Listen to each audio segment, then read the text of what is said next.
So, this is my first time ever doing this, and if it goes well, I'm going to try and keep doing it.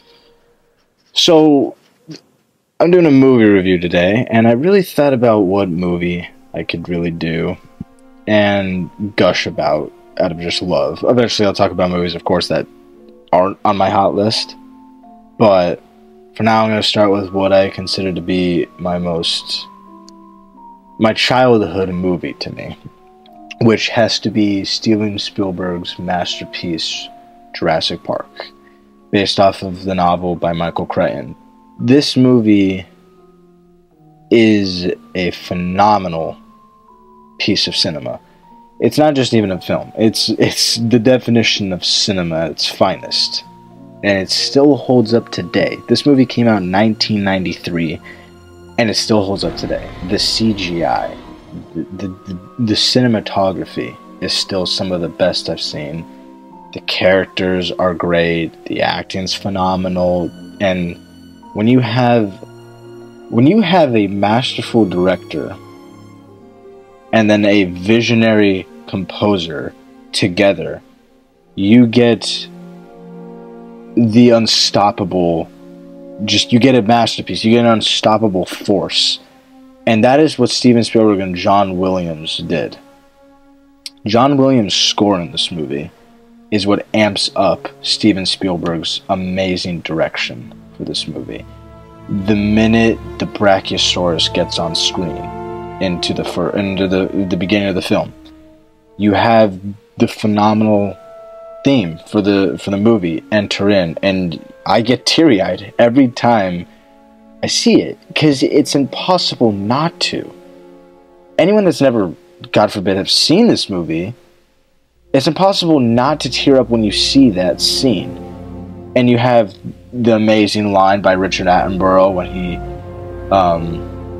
he is giving the line, "Welcome to Jurassic Park," and you have the great zoom in on Sam Neill, who plays Alan Grant in the movie, on his face, looking out onto the rest of the park and seeing the herd, and it's just like they do move in her. It's a powerful scene in cinema that is still held up today. As a kid, of course, I've watched this movie ever since I was 8, when I was first introduced to it by my mom, and I fell in love with it because I was obsessed with dinosaurs. But growing up, becoming an adult, seeing this movie in the light of just grown up, you appreciate more and more of what it was. For example, I think one of the greatest scenes in that whole movie is not even with dinosaurs. It's just them having lunch and discussing the fundamentals of genetic power and what's going on and what John Hammond is doing. Ian Malcolm, Ellie Sattler, and Alan Grant, who, those two, Ellie and Alan, were supposed to be on John's side against the lawyer and Ian, but it turns out the lawyer's the only one on John's side. Like, it's perfect, because you get that distinction between, you get the awe factor, and Alan and Ellie are awed by the sight of seeing an actual dead species just brought back to life. They're surprised by it, but there's also the morality of the fact that it's dangerous, and even Ian says, "Don't you see the danger here, John? The power you're holding, genetic power, is a force of nature that's not to be reckoned with." And it's true, and it's proven throughout the movie, just like how it is in the book, and it's proved throughout the movie. No matter what, the nature will always be dominant. It will always surpass. It cannot be contained. Ian, of course, says the infamous line, "Life cannot be contained." But just a lunch scene is such a great, it's just the actors sitting there talking and giving a performance, and it's believable. As a kid, you're just like, oh, get to the dinosaurs, come on, I want to get to the dinosaurs, that's what I wanted to do. But I'm watching this as an adult now, and I'm like, or like a young adult, but I'm watching this and I'm like, wow, this is some of the best dialogue and acting in a movie that I have seen in a long time. And this is 1993 we're talking, and it's that good today. And that's what's great about this film. That not only is everything such a great, like, just everything's perfect, but the CGI. This is 1993. I'm gonna bring it up a lot, but because it's just astounding to me. 1993, and I think the best piece of CGI in that movie that stands out is the T-Rex breakout. You get a mixture of practical with CGI, and you can tell when it switches, but it's almost like a shock where you're like, whoa, you know, you're zoned in. You realize, oh my god, it's an animatronic now. Oh wait, now we're back to CGI. Oh my, it just looks so real. And of course, like, you know it's fake, but back then the people in the theater are seeing this, and this broke records. It was the #1 in box office before Titanic, but it broke records. It made people astonished at the fact that you are seeing what is fossilized in the ground now. You are seeing it on screen, chasing people and living, and it's majestic. Like, of course you get the chasing sequences with the T-Rex, the Velociraptor, some tense moments with like the Dilophosaurus, but there's the moments where you realize how majestic these animals are, and that's the beauty of Jurassic Park, both the book and the movie. Spielberg and Crichton, with the help of Crichton, with the book. I'm going to talk about Crichton with how he wrote the book. The book is such a great way to explain how genetic power and, you know, the fundamentals of it, and how nature is a force that isn't really, like, it should not be reckoned with. And it's amazing how it's just carried throughout the novel. And, you know, it's brought into the movie that way too, with Spielberg showing that, you know, all these dinosaurs, you know, nature is, while it's beautiful, it's scary. And you get those moments in the movie. You get when they come to the Jurassic Park, you see the Brachiosaurus, and it's like, wow, this is beautiful. And then you get the moments with the T-Rex, and then you go back to the moments where it's beautiful with Alan and the kids in the tree.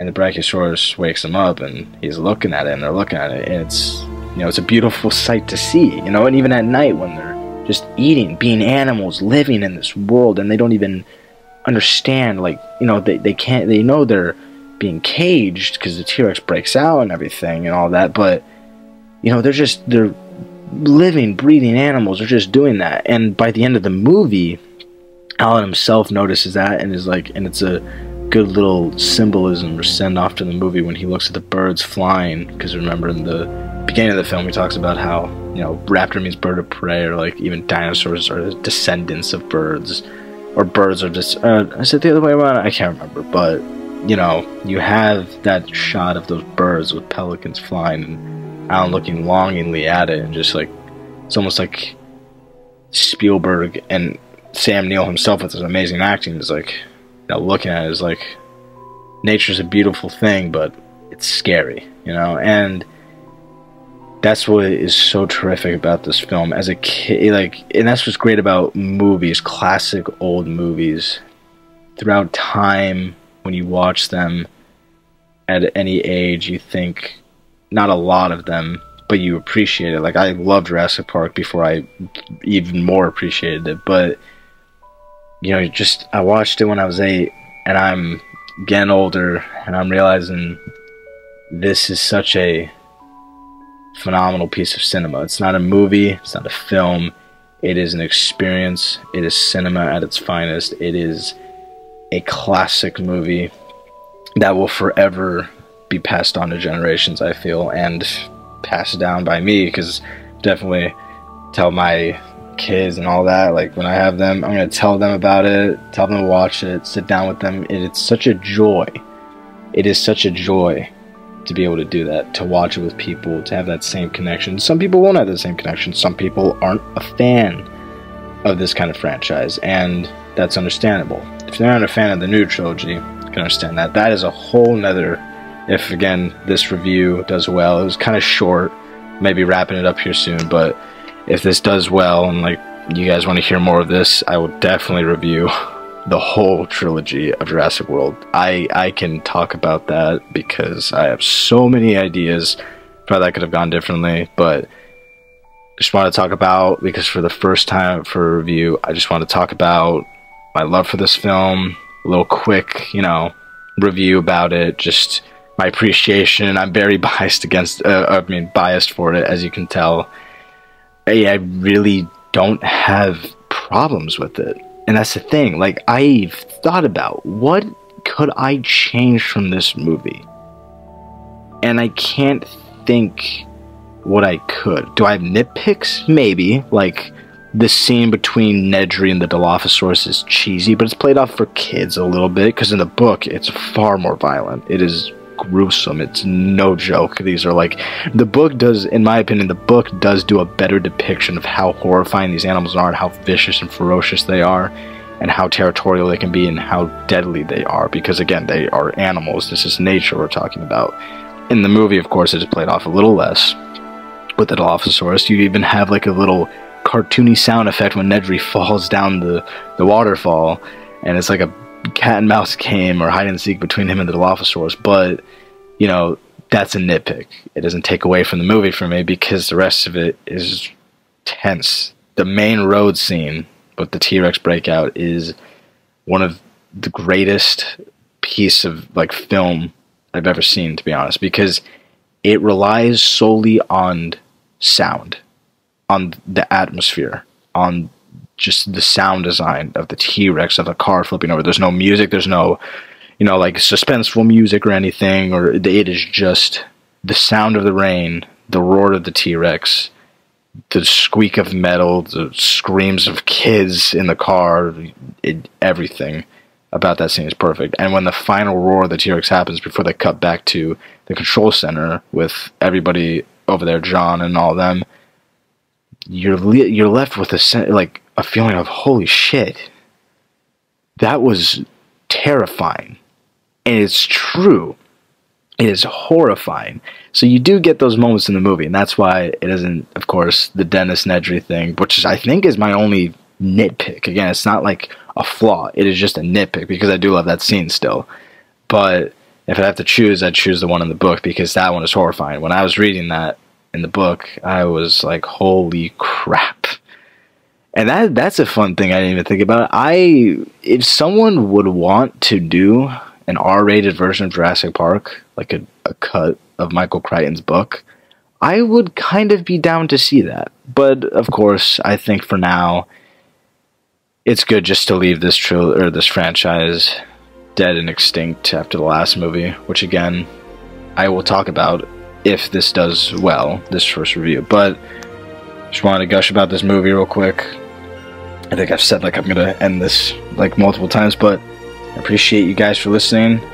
I really love this movie, and yeah, let me know if you guys want to hear any other reviews, and check out my other videos.